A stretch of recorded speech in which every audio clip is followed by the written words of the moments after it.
Службен весник број 72 од 21 март 2020 година е изданието во кое е објавена владината уредба со законска сила за прекин на изборните действија за парламентарните избори закажани на 12 април. Спроведувањето на изборните действија ќе продолжи од денот на престанок на вонредната состојба.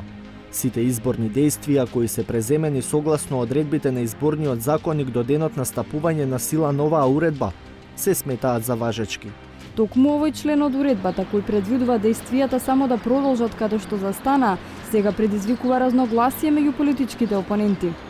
На 15 мај ако заврши вонредната состојба и доколку не се продолжи истата, на 16 мај треба ние да влеземе во кампања што е надвор од памет. Секако има време и ДИК, имаат време и политичките партии, бидејќи знаат што ги очекува од како ќе биде укината вонредната состојба. Дали со спласнување на корона кризата земјава повторно влегува во политичка криза?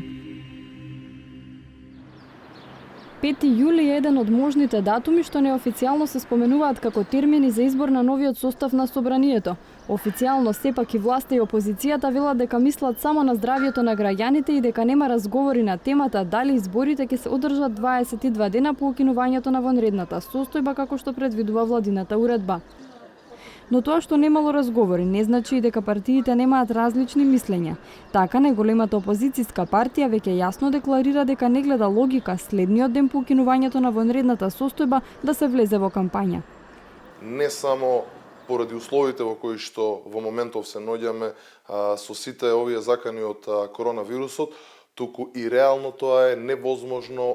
Еден пример зошто тоа е невозможно според Јанушев е што состојбата на избирачкиот список не може да биде иста како што била за одложените избори за 12 април. Согласно изборниот законник, секое лице кое што до денот на одржување на изборите, полни 18 години, мора да биде запишано во избирачкиот список без разлика дали има валиден документ за лична идентификација, односно лична карта или пасош. Владеачкиот СДСМ пак смета дека роковите треба да продолжат да течат од каде што застанале, затоа што така било договорено на лидерската средба кај председателот на државата непосредно пред прогласувањето на вонредната состојба.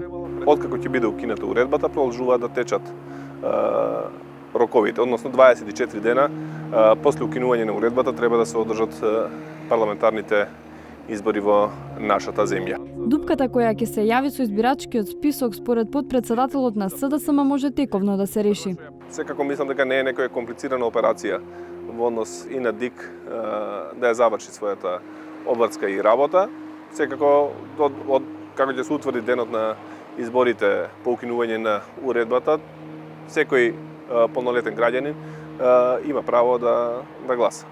Земајќи ги предвид различните ставови, следните логични прашања се: како ќе се одреди датумот на избори по завршувањето на вонредната состојба и како ќе се распишат изборите?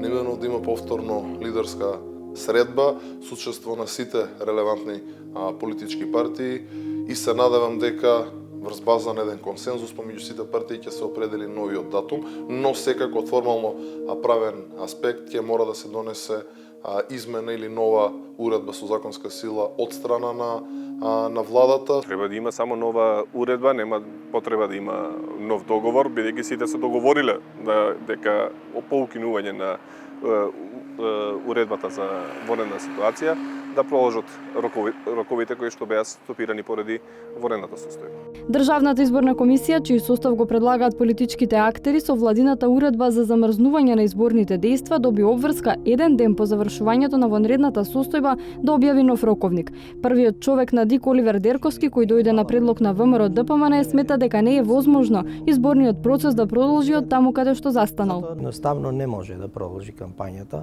Не може нити да се заклучи избирачкиот список кој е услов за понатамошните действија и за одржување на изборите. Значи, тоа е услов за да се одржат вистински избори. Значи, мора да се направи она што кажав претходно, да се овозможи повторно ажурирање на тој список, да се направат сите други действија кои што следуваат согласно тоа и после тоа да се определи датумот за кампањата, за почетокот и така натаму. Дерковски вели дека ги чекаат потезите на другите институции и актери. Прво Уставниот суд да се произнесе за постоечките правни акти поврзани со изборите, а потоа и на политичките лидери со консензус да го одредат датумот. Нити е ДИК, Државната изборна комисија, надлежна да определи датум на избори, нити ќе определи датум на избори. Се знае кој е надлежен за определување. Во изборниот законник во членот 12 јасно пишува дека председателот на собрание носи поединечен акт со решение определува кој е датумот за одржување на изборите.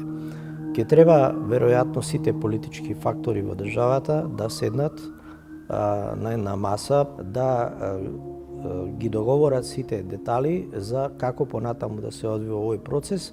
Според најавите од председателот Стево Пендаровски, тој ќе ги покани лидерите на средба во првата половина на мај, на која меѓу другото ќе се разговара и за изборите. Од СДСМ за сега нема согласност за лидерска, со образложение дека изборите не се приоритетна тема.